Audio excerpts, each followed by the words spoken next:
Les quito unos segundos solamente para invitarlos a la nueva subasta del Mali este mes de junio. Como ustedes saben, la subasta del Mali no solamente es una oportunidad para encontrarse con el mejor arte escogido por los curadores y especialistas del Mali, sino una gran oportunidad de contribuir con nuestro querido museo que tanto lo necesita. Los esperamos. Hola a todos, quiero darles la bienvenida al primer conversatorio tuyo, Mali, del año 2022, donde presentaremos el catálogo de la subasta 27, que es una subasta de arte y diseño. Así es que podemos comenzar con la primera sesión. En general, estamos reflexionando en cada una de las sesiones en torno a un concepto que nos planteamos desde el comité de subasta, que es la contemporaneidad de la tradición, que es cómo pensar cómo todas estas técnicas tradicionales y ancestrales con las cuales convivimos en el Perú pueden ser parte de nuestra vida cotidiana, por así decirlo, y cómo podemos mezclarlas todos en un solo espacio, ¿no?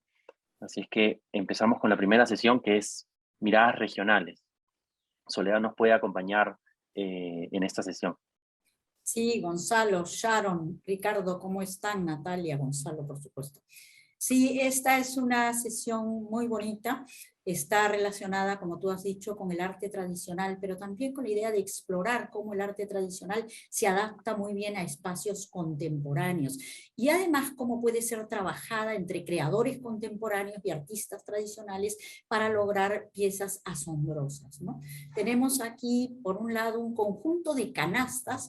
El Perú es muy rico en fibras vegetales y en cestería. Tenemos un conjunto de canastas muy originales, vinculadas al sur andino. En este caso las ha hecho la maestra Felicia Usca. Son unas canastas muy utilizadas para recoger papas en la chacra, para juntar pan en las panaderías. Son canastas sólidas, fuertes, duraderas, ¿no? Esos son sus atributos. Y luego el lote 2 son 2 perros peruanos del maestro Mamerto Sánchez. El maestro Mamerto es uno de los grandes ceramistas del pueblo de Quima. Él conserva la tradición, conserva el uso de engobes de tierras de colores y conserva sobre todo el repertorio clásico de Quima. El maestro Sánchez acaba de cumplir 80 años y sigue produciendo. Así que son piezas preciosas y muy importantes porque vienen de un gran maestro, ¿no? Tenemos luego este conjunto original de un nacimiento shipibo. Son varias piezas donde está la Virgen María, San José y el niño, rodeado de una serie de animales propios de la Amazonía. Es una pieza muy original porque en general en el repertorio shipibo no vemos piezas de la religiosidad católica, ¿no? Entonces es un lindo conjunto. Y tenemos también una pieza muy clásica, un honishomo, que es una vasija para contener líquidos, pero que tiene un rostro de persona, es una vasija antropomorfa, es parte del repertorio clásico del mundo shipibo, de la cerámica shipiba, ¿no? Y bueno, tenemos también esta otra pieza, el lote 5, siempre con diseño quené. El quené es un patrón de diseño clásico del mundo shipibo. Se dice que representa los ríos, el territorio, las comunidades, etc.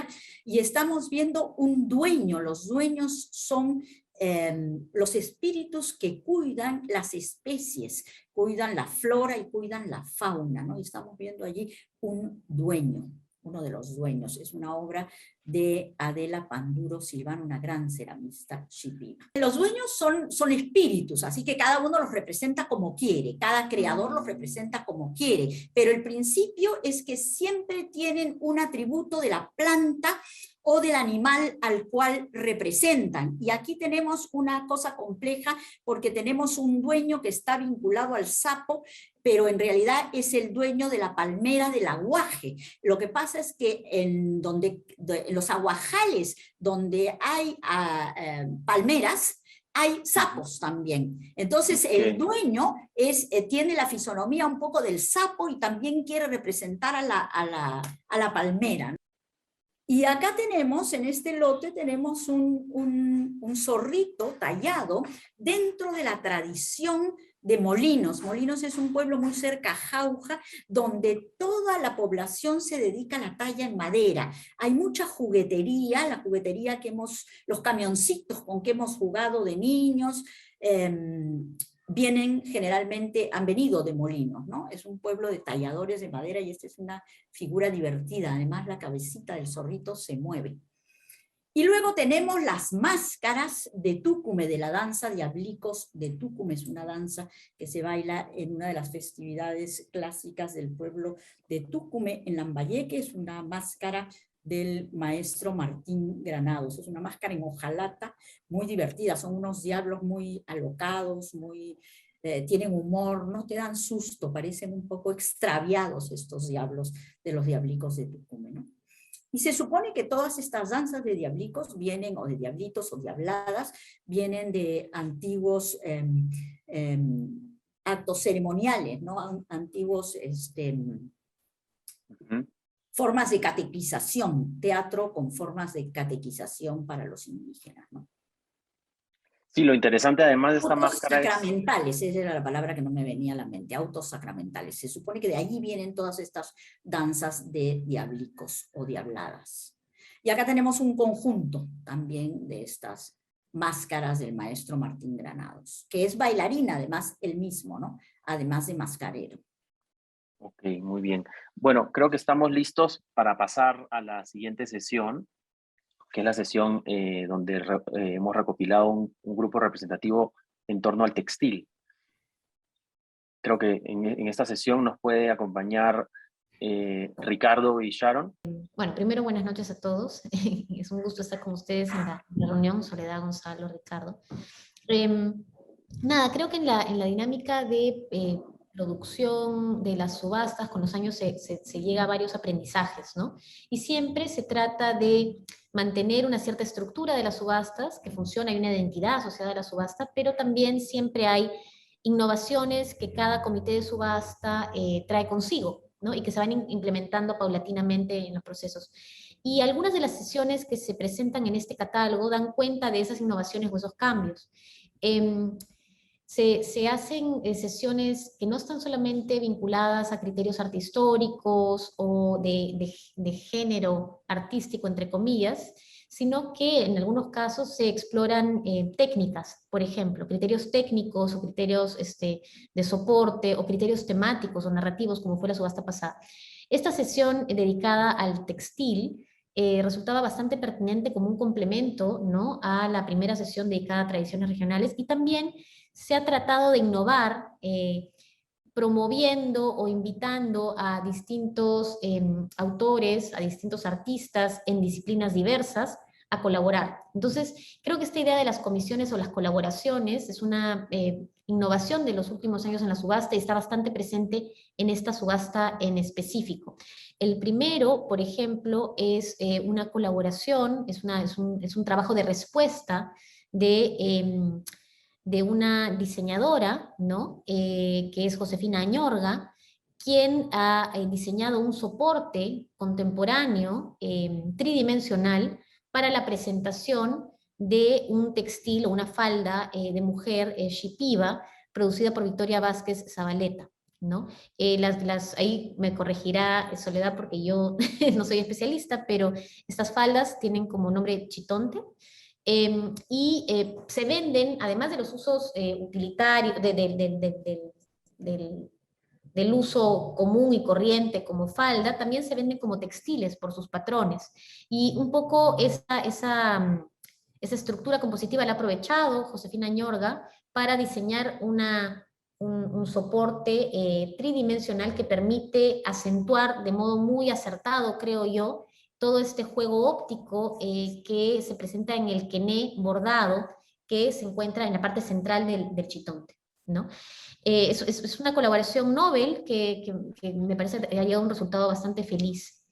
El segundo lote que vemos aquí más bien es una figura inversa, y es el diseño de una pieza utilitaria, es un conjunto de servilletas y de pisos, ¿no? Es un juego completo de mesa que ha sido concebido la composición y la estructura por la pintora Mariela Gois, haciendo el mejor uso de sus característicos juegos ópticos, ¿no? Esta variación que tiene entre muchas veces dos tonos, ¿no? Juegos tonales, en este caso entre el blanco y el rojo, y haciendo juegos donde varía los grosores de distintas barras. Y lo ha trabajado de la mano con Berta Esquirba Flores, quien ha producido estas piezas. Es una colaboración bastante bonita y que da cuenta de precisamente lo inverso. No es una pieza para ser colgada, sino es una pieza para ser usada, un producto utilitario.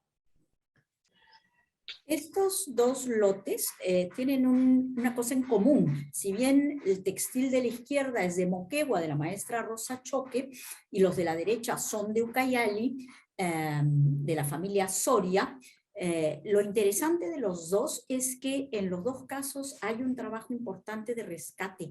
La maestra Rosa Choque trabaja mucho, observa mucho, investiga mucho el textil chiribaya y recupera los diseños chiribaya para insertarlos en textiles contemporáneos que las mujeres de Moquegua utilizan cotidianamente. Es un revival de su tradición ancestral. Y en el caso del lote 13, lo que han hecho las mujeres que han hecho estas piezas es recuperar una antigua técnica llamada morín, que es diseñar los patrones quené, estos patrones clásicos del mundo shipibo, pero a través no de la pintura o del bordado, como solemos ver usualmente, sino a través de coser cintas de algodón y así formar los diseños. Es una técnica antigua que se había dejado de producir y que con el proceso de Rurajmaqui y la llegada de muchos artesanos chipibos al Museo Nacional de la Cultura Peruana, vieron estas piezas de sus ancestros hechas de esta manera, recordaron que efectivamente las habían visto de niñas en sus abuelas y empezaron a hacerlas de nuevo. Y es muy bonito, tiene un efecto distinto, ¿no? Entonces aquí hay este efecto de recuperar memoria, ¿no? Recuperar formas de hacer de antes, mirar hacia atrás. Y seguimos ahora con estos dos lotes ya norteños. Tenemos una manta o cubrecama, como querramos llamarle, una pieza enorme, muy bonita, hecha en cordellate, que es un tipo de bayeta, por la gente de Pomabamba, por doña Segundina Carranza de Pomabamba. Es una pieza muy, muy bonita, muy sobria, muy bien acabada, lote 14. Y luego tenemos dos alforjas preciosas de Cajamarca, ¿no? De la maestra Lucelena Sánchez Quintana. Yo tengo mucho afecto por las alforjas, pienso que es una pieza, una prenda que no estamos mirando lo suficientemente y aún así se mantiene, y se mantiene en uso, ¿no? Acá tenemos otra alforja, mira esta belleza también, ¿no? Y sobre las alforjas, hemos conversado muchísimo sobre cómo darles un uso más contemporáneo, ¿no? Pero creo que sería bueno que nos comentes cuál es el uso tradicional de ellas y de dónde vienen, ¿no? Bueno, se usan para llevar carga, las porta el hombre al hombro, ¿no es cierto? Y, o las pones en el lomo de un animal para llevar carga. Y lo bonito de las alforjas norteñas es que muchas veces tienen mensajes. Las dos anteriores, si Natalia quiere mostrárnoslas, tienen algunos mensajes divertidos que están destinados a decirle algo, a comunicarle algo a la persona para la cual la tejedora está haciendo la alforja. Así como estos lotes 17 y 18, que también tienen una calidad extraordinaria, ¿no? Acá nos podrías comentar un poco más sobre estas tradiciones. Sí, bueno, la textilería de Cajamarca, tejida con telar de cintura, acá son grandes puyos o frazadas, muy finas, hechas en tres partes. Se logra ver que hay una costura, no es una pieza única. El telar de cintura tiene el ancho del cuerpo de una persona, ¿no? Aproximadamente 80 o 90 centímetros es lo más que tiene un telar de cintura, y el telar de Cajamarca está declarado, el telar de San Miguel está declarado como Patrimonio Cultural de la Nación, justamente por su finura, por las técnicas de hilado, por las técnicas de tejido, por la iconografía. Es también un homenaje a la naturaleza, ¿no? Como es Cajamarca, se refleja la forma de vivir en el campo de Cajamarca. Y además son reversibles, ¿no? Entonces cuando uno las ve del otro lado tienen el color inverso, que es lo que es muy lindo. Muy bien, pasamos a la tercera sesión, que hace referencia al diseño y a la vida cotidiana. Sí, esta sesión es, como comentamos hace un rato, una de esas sesiones temáticas que es interesante porque permite reunir un conjunto muy heterogéneo de piezas de factura distinta y de tiempos distintos también, ¿no? Por ejemplo, este lote de 2 platos decorativos que de alguna manera permiten entablar una suerte de continuidad entre piezas más históricas y piezas mucho más contemporáneas, pero que mantienen vigente una tradición, que es la tradición de la cerámica vidriada. Se trata de 2 platos que datan de mediados del siglo XX, en cerámica vidriada tradicional. Soledad. Efectivamente, en estos 2 platos que además se atribuyen a cerámica a los reyes, ¿no? Habrían sido hechos en cerámica a los reyes. Vemos por un lado lo que conocemos como IHS o monograma de Cristo, ¿no? Y en el plato de la derecha vemos 2 suches, estos peces que vemos en las lagunas andinas y que también están en la cerámica vidriada de Puno y de Cusco, en la cerámica campesina, en las chúas, por ejemplo, de Cheja Pupuja y de Santiago de Pupuja, es frecuente ver estos peces, ¿no? Que son parte de la vida cotidiana y de la alimentación de las poblaciones andinas, ¿no? Son 2 preciosos platos. Continuamos a los lotes 20 y 21. En el caso del lote 20, ese es un raqui, es una pieza para conservar bebidas, en particular chicha, en las festividades. Es una pieza del taller Inca Pucará de Julián, un joven ceramista muy, muy bueno. Y a la derecha vemos un gran platón cuyo follaje está inspirado en las iglesias barrocas, ¿no? En las iglesias del sur del Cusco, en Andahuaylí, Yahuar, Canincunca, en la pintura mural que hay en esas iglesias. Es un plato de Tater Vera, del taller de Tater Vera.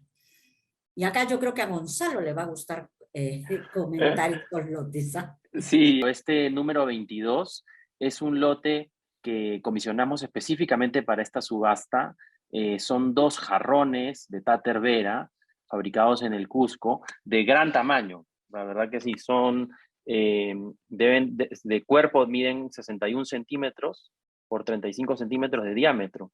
Y a esto hay que sumarle la pantalla, que tiene 40 centímetros. Son unas piezas muy importantes para un salón principal o para un lugar especial de una casa. Los terminamos de fabricar acá en Lima porque a él le comisionamos, digamos, que los haga con los orificios necesarios para hacer la instalación eléctrica, y luego acá en Lima los convertimos, le hicimos toda la instalación eléctrica y mandamos a fabricar las pantallas en lino.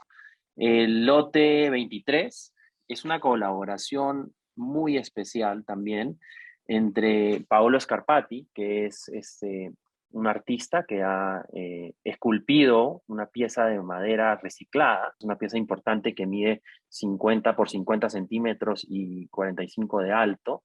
Y esta pieza comisionamos o invitamos a Frank Soria a mirarla para trabajarla en conjunto con Paolo Scarpati y intervenirla con unos diseños Quené, pero unos diseños Quené contemporáneos, ¿no? Entiendo que Frank Soria explora mucho también en torno a cómo el arte Quené puede incorporarse en una vida contemporánea o hacer una expresión más contemporánea, ¿cierto? Este lote, el lote 24, es uno de esos lotes donde realmente el trabajo colaborativo resalta. Es un lote trabajado por 4 arquitectos, se movían mucho por la curiosidad de incorporar dentro del diseño un arte tradicional, como es el tejido de junco, ¿no? Y esa curiosidad los llevó a unirse realmente. Este es un biombo que no solamente cumple el objetivo de dividir ambientes, sino también cumple el objetivo de exhibir piezas.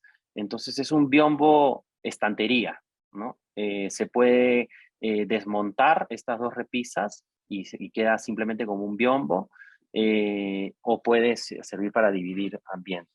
Es un acabado muy natural, una pieza muy, muy linda. Bueno, continuamos con el lote 25. Es uno de esos lotes divertidos, como hasta lúdicos, que a uno le recuerdan a momentos de infancia, probablemente, ¿no? El lote se llama Mushroom, ¿no? Eh, y está diseñado por Daniela Fleischmann y Noah León. Los dos banquitos tienen distinta medida. Uno mide 38 centímetros de alto y el otro tiene 35. Y es un mueble que funciona tanto como puff como apoyapiés. Está forrado en terciopelo, el interior es de madera sólida y creo que es una de esas piezas divertidas que a uno le gusta tener como para romper lo monótono o romper, digamos, la seriedad de una ocasión, ¿no? Luego tenemos el lote 26, que está diseñado por Gonzalo García.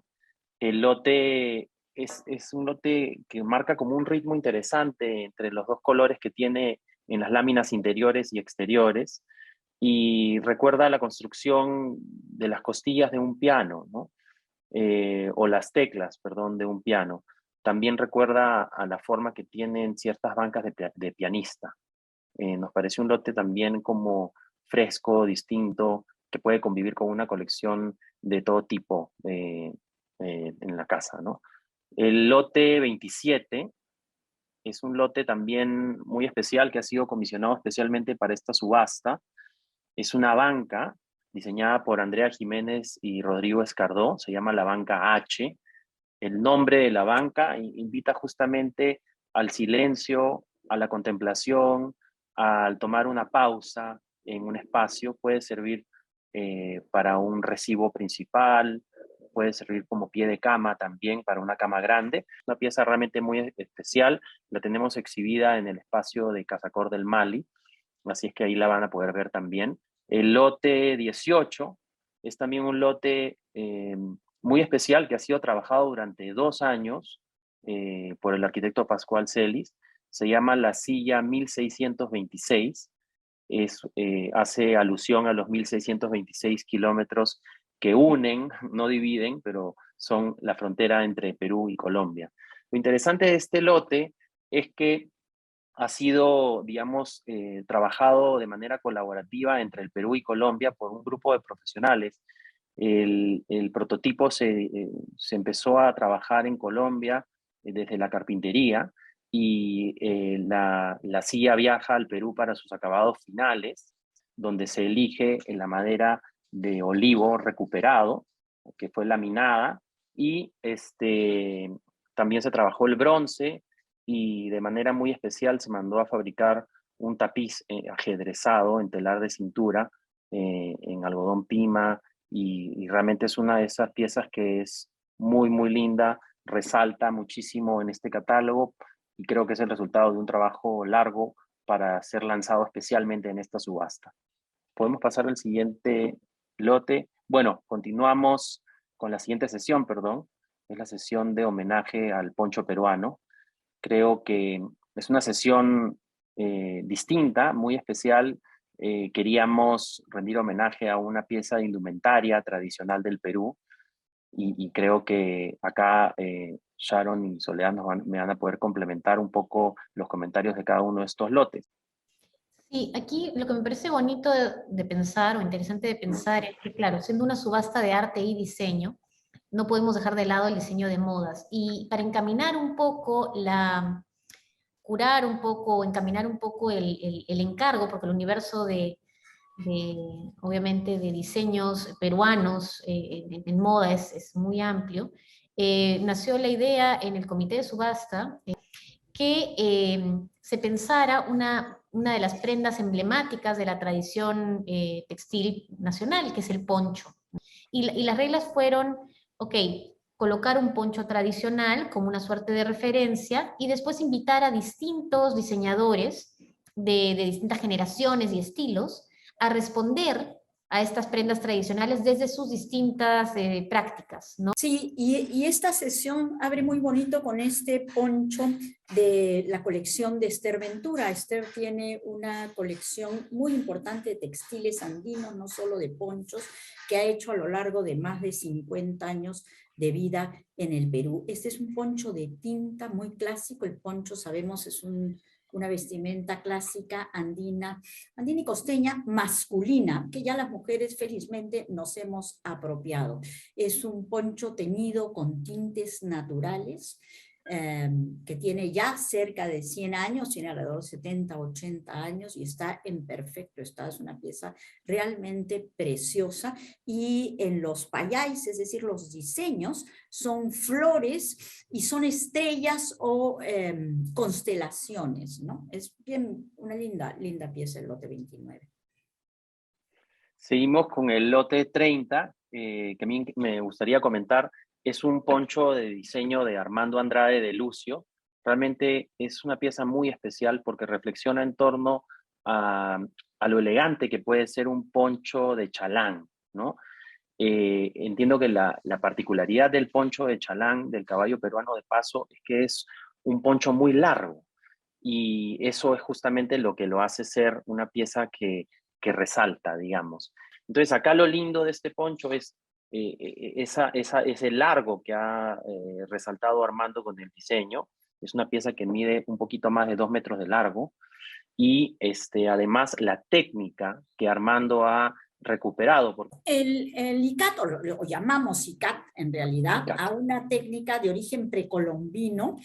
Se han encontrado muchos textiles en la costa central del Perú de origen precolombino con esta técnica, que es una técnica que hace que la fibra que se va a tejer se amarra y solamente se tiñen ciertas partes de todo lo hilado. Se amarra antes de tejer. Estas fibras que se van a tejer se meten en el añil, probablemente, generalmente, y salen entonces determinados tramos teñidos de azul.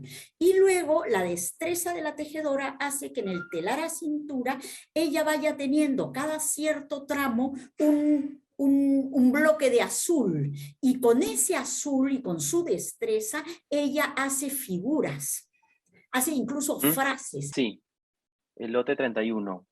Este lote fue diseñado por Flor Bertel y Mariana Bertel. Flor es peruana, pero radica en Chile, es una diseñadora de modas allá, y trabajó de la mano con Mariana, que radica en Lima. Las invitamos a mirar una técnica tradicional de tambogán, ¿no? Y hicimos la pareja, por así decirlo, entre diseñador y tejedor, y el resultado fue este poncho fantástico que realmente resalta como el color de las fibras naturales, ¿no? Y que como terminación final tiene también como un tejido en crochet que va en la parte superior en los hombros. El lote 32, que a continuación es un lote diseñado por Ana María Yulfo. Ella ha hecho una interpretación mucho más audaz del ejercicio porque ha unido 2 chales de San Miguel de Cajamarca. Entiendo que San Miguel de Cajamarca tiene una tradición muy importante en el tejido en telar de cintura, donde además la paleta de colores ha combinado perfectamente bien, ¿no?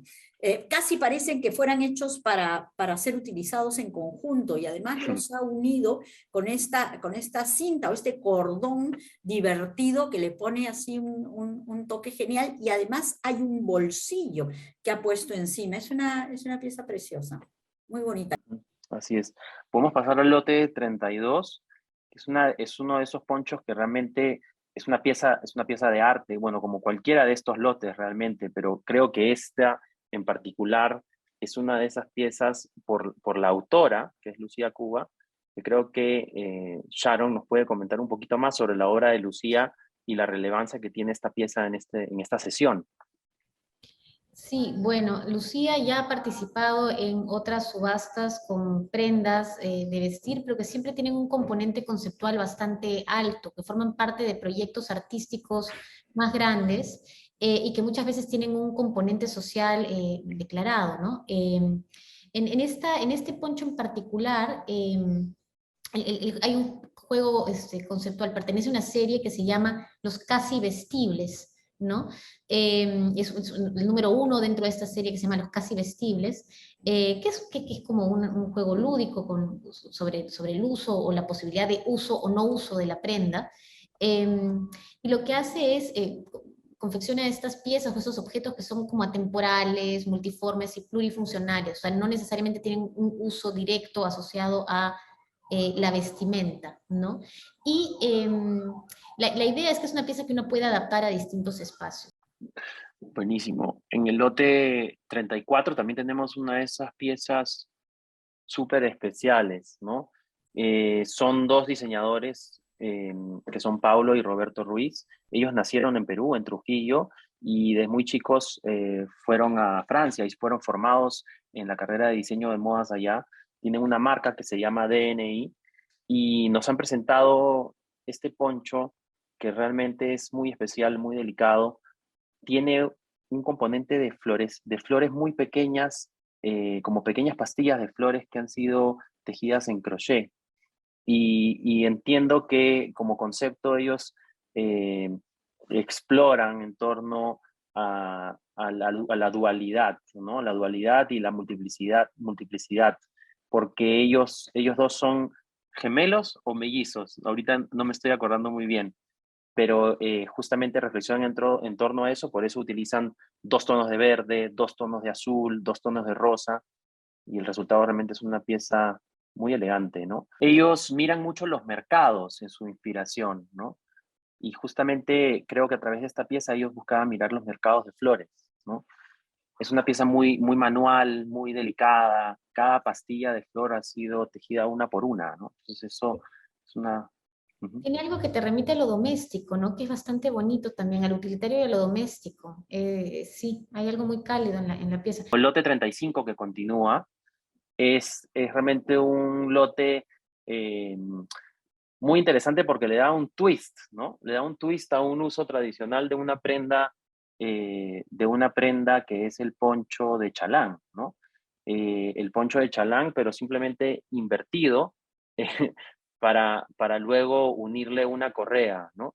O sea, esta pieza diseñada por Camila Pareja Lecaros me parece muy especial porque además ella ha como mezclado distintas regiones del Perú, ¿no? La tradición del poncho de chalán es tejida en Cajamarca, pero utilizada mucho en la costa, y ella le ha agregado este otro componente que es una correa de paiche, trabajada de manera sostenible. Entonces lo interesante es que ella mezcla estas tres regiones y luego a continuación tenemos el lote 36 para cerrar esta sesión, que es una pieza de Mariela Gois. Creo que acá Sharon nos puede comentar un poco más de qué es lo que hay detrás de estos círculos y estas geometrías y por qué nos unen a la sesión de los ponchos.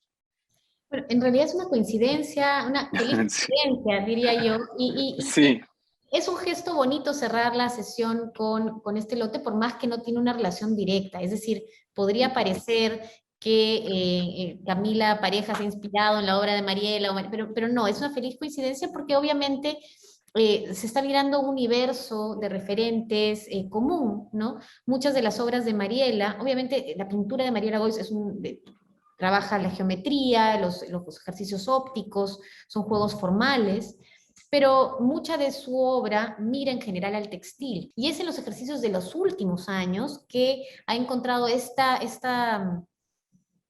investigación más en torno a los pliegues y en torno a estos juegos ópticos específicos, pero claro, las paletas y los motivos muchas veces remiten al textil. Pero nos pareció interesante además que el lote que ella ha ofrecido, que se ha seleccionado, tiene este juego de tamaño, ¿no? No son serigrafías, son impresiones digitales, ¿no? En edición numerada, pero en formatos distintos que te hablan también de escalas, ¿no? De juegos ópticos y de escalas. y naturalmente la relación, la asociación natural con la pieza de Camila Pareja está dada, ¿no? Bueno, continuamos con la siguiente sesión, que es la sesión Pioneros del Diseño, donde me gustaría invitar a Ricardo Kusunoki a que nos cuente un poco más sobre los lotes 37 al 46. Muchas gracias, Gonzalo. Sí, yo quiero presentar ahora la quinta sesión, que es presenta ahora un conjunto de piezas muy interesante que exploran aspectos tanto directamente relacionados con el diseño, con la ilustración gráfica, como lenguajes desarrollados por algunos artistas que evocan de alguna manera el ámbito de la gráfica. El lote 37 es un notable dibujo hecho por Julio Málaga Grené, este famoso caricaturista arequipeño, que para aquel momento ya está proyectando su carrera internacionalmente. Luego él se va a posicionar en el mercado editorial no solo argentino, sino también en Estados Unidos y luego en Europa. Pero en este momento está trabajando para la revista Caras y Caretas, que es una de las publicaciones con mayor circulación en el ámbito hispanoamericano, y realiza este pequeño pero delicado dibujo para ilustrar un poema del escritor uruguayo Rafael Fragueiro, como parte de su trabajo, probablemente como parte de su trabajo en Caras y Caretas, ¿no? Es una acuarela, es una tinta en realidad, fechada hacia 1913 más o menos. La segunda imagen, en cambio, nos traslada al contexto editorial local, Lima, en un momento verdaderamente muy creativo para la ilustración, para el ámbito de las revistas, que es la década de 1920, y con una figura muy interesante, quizá hoy algo olvidada, pero que de alguna manera fue uno de los protagonistas del mundo de la ilustración, incluso de la publicidad comercial en esos años, que es Manuel Benavides Gárate, también caricaturista, también arequipeño, que aquí no, la pieza que aparece ahora en el catálogo de la subasta es una ilustración hecha de unas bañistas para la revista Semanal, una publicación que apareció hacia fines de la década de 1920 y que se caracterizaba precisamente por este tipo de portadas con un carácter un tanto lúdico, que incluso en algunas ocasiones también incorporaba una estética más geométrica, tipo Art Deco, con figuras como de Vescovi o Carlos Arregada, pero en este caso la de Gárate forma parte de una serie de imágenes que lo que hacen es mostrar aspectos de la vida moderna de la ciudad, ¿no? Una ciudad que está cambiando, que está creciendo en aquel momento y que está cambiando en cuanto a sus hábitos y a sus costumbres. El lote 39 es un excepcional fular, un pañuelo, diseñado por Elena Iscue en el momento estelar de su carrera, cuando comienza en realidad el momento estelar de su carrera, que es 1929, cuando ingresa a trabajar en la Casa Ward de París, que va a ser un lugar que va a potenciar todas sus habilidades creativas, y sabemos que por la materialidad de este tipo de objetos que son que están impresos manualmente en sedas muy finas, se han conservado muy pocos en buen estado, no, en realidad se han conservado muy pocos, y esta es una pieza excepcional en ese sentido. El lote 40 y 41, en realidad, son dos estudios que es probable que Elena Iscue haya realizado como parte de su formación en diseño en la Grand Chaumière, que es una academia en la que estudió bajo la tutela de Fernand Leyer, y que precisamente lo que aprende allí es una nueva concepción del diseño mucho más moderna, en sintonía con algunos movimientos de vanguardia del periodo, ¿no? Son piezas excepcionales hechas en la técnica del collage, con papeles recortados de distintos colores y pegados para pensar en un sentido estricto compositivo en las imágenes. Los lotes 42 y 43 son dos interesantes estudios ornamentales de Antonino Espinosa Saldaña, que es una figura que se está empezando a recuperar en la historia del arte peruano. Antonino era un hombre que había estudiado en la Escuela Nacional de Bellas Artes, se llevó algunos cursos allí en los años 20, pero su principal interés estuvo enfocado, por lo menos cuando realiza sus primeras exposiciones en Lima, a los lenguajes ornamentales, a la idea de una ornamentación que pueda funcionar en la vida moderna.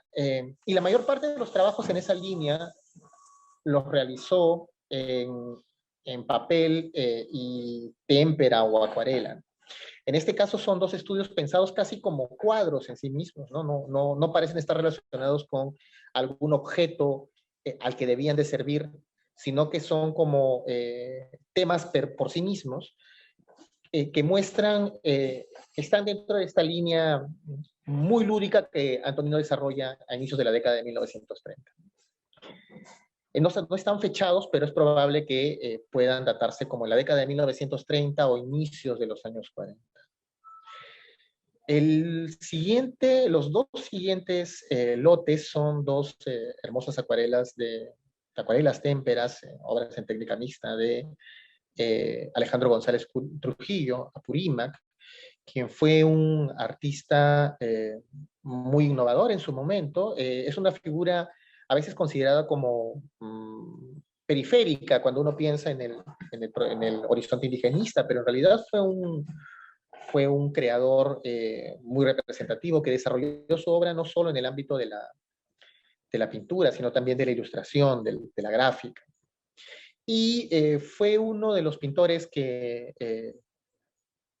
exploró los temas andinos, pero con una voluntad de diálogo con lo que se podía, con las nuevas tendencias europeas. De hecho, él estuvo en París en 1937, donde se relacionó, donde pudo ver, donde pudo asimilar algunos elementos cubistas en su obra, por ejemplo, ¿no? Y estas son piezas, tampoco están fechadas, pero son de ese tipo de dibujos muy finos, muy expresivos que realiza González Trujillo, probablemente hacia los años 40 o 50. El último lote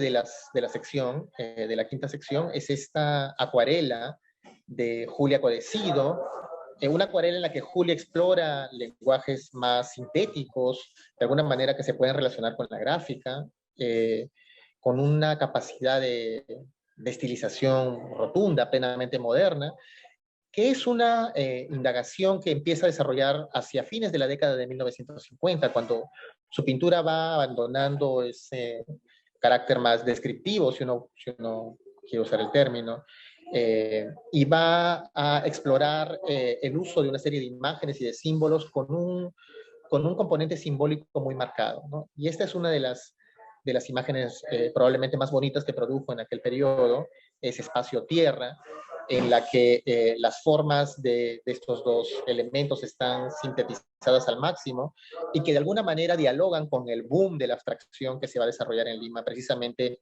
hacia aquellos años.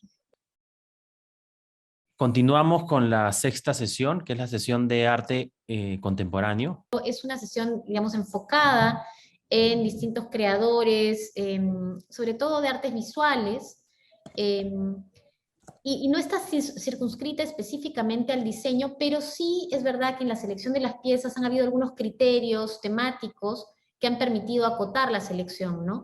Como, por ejemplo, la relación con artes aplicadas, en algunos casos la reflexión sobre usos y prácticas tradicionales, la relación con el diseño, la relación con la gráfica, con la ilustración, son todos temas, o con la arquitectura, ¿no? Son todos temas que cruzan la reflexión de muchos artistas contemporáneos y que se ven plasmadas en varias de las obras que se han seleccionado para esta subasta. Abrimos con el lote 47, que es una pieza hecha por Alberto Casari como parte del proyecto Cantú, que fue una iniciativa que nació en el 2017 en el Cusco, para generar modos alternativos de producción del grabado, pero en cerámica.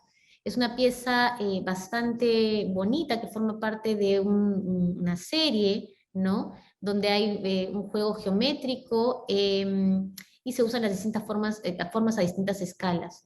Lo bonito es que es un proyecto en el que colaboran varios artistas, pero la pieza de Casari es muy coherente con la práctica de Alberto Casari en general, que juega mucho entre el límite del arte contemporáneo y las artes aplicadas y el diseño en general.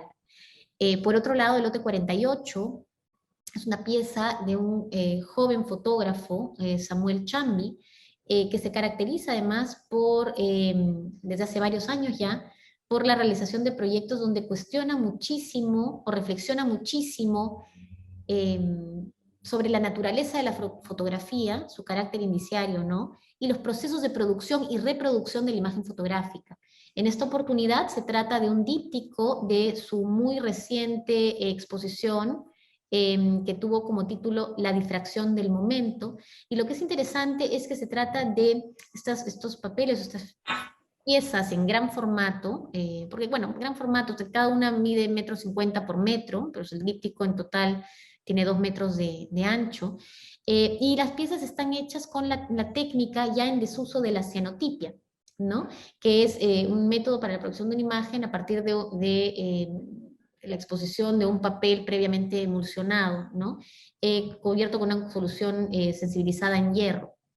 La técnica de la cianotipia, con ese característico color azul, ¿no? El cianotipia, el cian, era muy usada para la realización de planos arquitectónicos, ¿no? Los llamados blueprints. Entonces hay una relación en la pieza con la arquitectura, una reflexión sobre el espacio urbano hasta cierto punto dentro de el juego de las geometrías que plantea Chambi, pero sobre todo una reflexión sobre la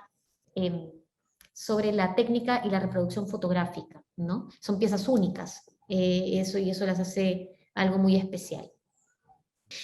Las piezas que tenemos en el lote 49 son muy especiales también, porque, digamos, son dos de las piezas, es un dúo, que probablemente es el lote más histórico dentro de la sección contemporánea, y pertenecen a José Bracamonte Vera.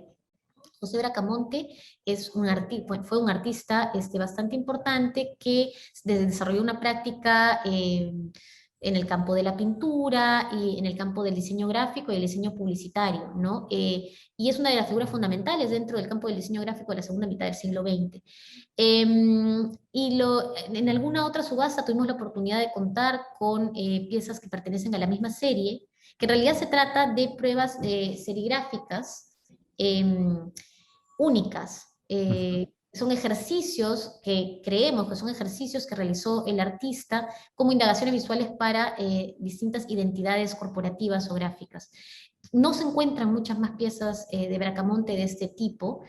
Contamos con este lote, con 2, y hay 2 piezas más que están siendo exhibidas en el espacio de Casacor, en el espacio del Mali de Casacor, ¿no? Entonces eso los hace piezas bastante especiales. El siguiente lote, el lote 50, es una pintura de la joven artista Valentina Mayolo. Valentina estudió unos años en la Universidad Católica, en la Facultad de Arte de la Universidad Católica, y después terminó su formación en los Estados Unidos, en el Rhode Island School of Design, en RISD. Y desde hace varios años, o un par de años, ha desarrollado esta serie de pinturas, y en particular desde la pandemia desarrolla una serie de pinturas en las que reflexiona sobre el paso del tiempo y a través de la representación de estos objetos siluetados y las sombras que éstas proyectan en un espacio, ¿no? Funcionan de alguna manera como si fueran representaciones de un reloj solar. Son reflexiones que ella tiene durante la pandemia en el paseo por las calles, que en ese momento estaban absolutamente desoladas, ¿no? Claro. Y hay algo bonito, porque hay algo muy gráfico en las piezas. Es una pintura que al abordar estas figuras planas recuerda el collage, el recorte, y tienen algo que recuerda mucho la obra gráfica de varios pintores de mediados del siglo XX. El siguiente lote pertenece a la artista Graciela Arias, que también ya es, podríamos decir, una clásica representante de las subastas del Mali, porque hemos presentado varias veces obras de Graciela. Y y en este caso se trata de una pintura dividida, ¿no? O de alguna manera una narración en pintura dividida en 4 machetes de madera intervenidos por ella que dan cuenta de el mito del otorongo. Graciela es una artista ayacuchana, pero que vive y radica en Pucallpa, y muchas de sus obras ella da cuenta de mitos, ¿no? Vinculados a la Amazonía. El lote 52 es una pieza del artista Pierina Másquez, que formó parte de la muestra individual que tuvo en la Galería Crisis. Y es una pieza bastante peculiar, debo decir, que está hecha a partir de prendas de vestir y distintos objetos utilitarios que el artista recoge y reconstituye y reensambla de alguna manera, mantas, prendas de vestir, y que en su conjunto, cuando estuvo presentado en la muestra, hacían las veces de una suerte de escenografía. La muestra, la individual que tuvo, abordaba de alguna manera y con mucho humor distintos aspectos de la vida cotidiana, de la cotidianidad doméstica, pero casi diría yo desde una mirada un poco distópica o irónica, ¿no? Asociados al quehacer femenino. Podemos pasar a la siguiente pieza. La siguiente pieza pertenece al artista Daniel Jacobi, y forma parte de una serie mayor de obras que reflexionan de alguna manera sobre el límite entre la escultura y el objeto de diseño funcional, ¿no? Esta pieza tiene como título Lámpara Sydney, y funciona como una escultura, como una lámpara realmente, ¿no? Es una lámpara que tiene a su vez adheridas o colocadas sobre los focos y sobre la estructura unas medias, ¿no? Un conjunto de medias. El título y la serie en general hace referencia a una conocida marca de prendas de vestir en el Perú, y reflexiona sobre cómo a veces en estos displays o en estos montajes de centros comerciales o que venden ropa, las prendas de algodón son colocadas sobre estos recortes de cartón, ¿no? O estos recortes de madera que las estiran y generan formas que no tienen mucho que ver con la verdadera forma del cuerpo humano, ¿no? Entonces hace un juego o hace una reflexión en torno a eso como motivo de indagación escultórica y plástica, ¿no?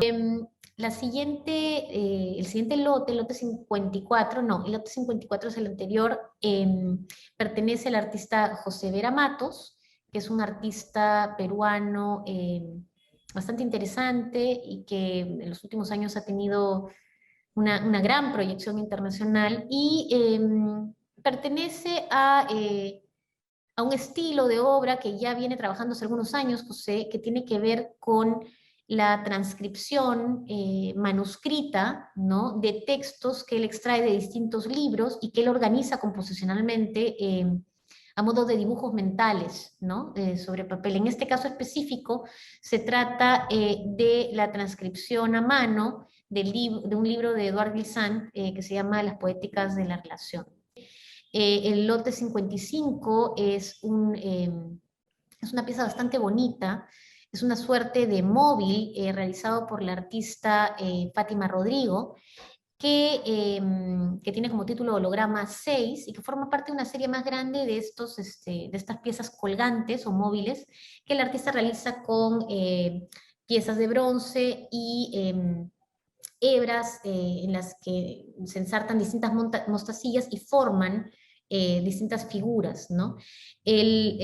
Toda la obra de Fátima Rodrigo gira en torno, o por lo menos la obra de años recientes, gira en torno a pensar la relación con las tradiciones modernas y el rol de la mujer también asociado a esas tradiciones, y también mirar o repensar cómo esas tradiciones modernas han sido escritas desde el lado del colonizado, ¿no? O sea, del no europeo. El siguiente lote, que pertenece a Jimena Garrido Leca, también es una reflexión bastante alineada con la de Fátima Rodrigo, pero mucho más centrada en el encuentro formal entre tradiciones regionales, entre, por ejemplo, la tradición de la cerámica o la alfarería, con elementos de lo industrial. Esta pieza pertenece a la serie Reverberaciones, lleva como título Reverberación 6, pero forma parte de un conjunto mucho más grande de obras que llevaban como título Destilaciones, y que pensaban mucho precisamente en este encuentro entre lo tradicional y lo industrial, ¿no? Y las distintas consecuencias que estos encuentros tienen. El lote 57 pertenece a Juan Diego Tobalina, y es una pieza que trabaja con la misma técnica, o que reflexiona sobre la misma técnica de la pieza que hemos presentado de Samuel Chambi, ¿no? Está hecha con cianotipo, pero no sobre papel, sino sobre tela. Y forma parte de también una individual, una exposición individual del artista, que tenía como título o reflexionaba sobre la técnica de la caja espejo, ¿no? Que es este artefacto que se utilizaba para recuperar las sensaciones de algún miembro ausente, ¿no? O sea, o alguna extremidad perdida, entre otras cosas. Y es una pieza mucho más subjetiva, más personal, donde se juega un poco con el carácter espectral de la obra, o sea, con aquellos fantasmas, o juega con la idea de los fantasmas que pueden acechar a la obra hasta cierto punto. O la creación artística, pero funciona también como una suerte de escenografía, ¿no? El artista dice, ¿no?, de las piezas, que en la serie se mostraban figuras humanas que se reducían a siluetas abiertas o perfiles flotantes que funcionaban como una suerte de utilería sin fondo. El siguiente lote, que es el lote 58, es una oportunidad muy especial, y es un caso bastante particular dentro de la subasta o de la selección de artistas, porque es la única artista internacional que se encuentra en la sección de contemporáneo. Susana Mejía es una artista de Medellín, de Colombia, que recientemente forma parte de la colección de arte del Banco de la República en Colombia, y cuenta con una exposición en estos momentos, en el 2022, en el Museo Textil de Tilburg, de Holanda. Ella explora el proceso de extracción del color de la Amazonía.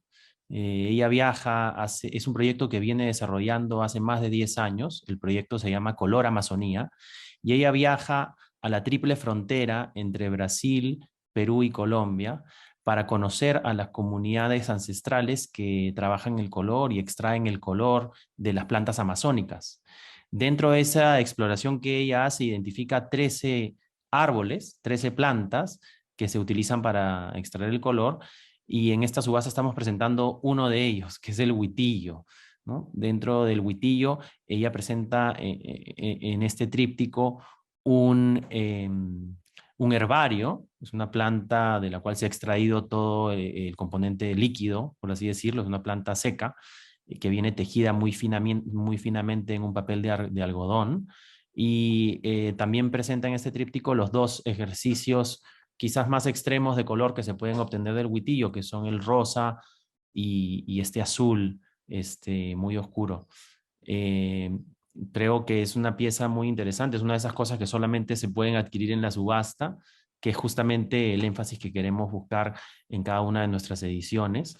Y además es una pieza de un formato interesante, porque cada uno de estos papeles de algodón mide 1 metro por 67, así es que puede complementar un espacio importante.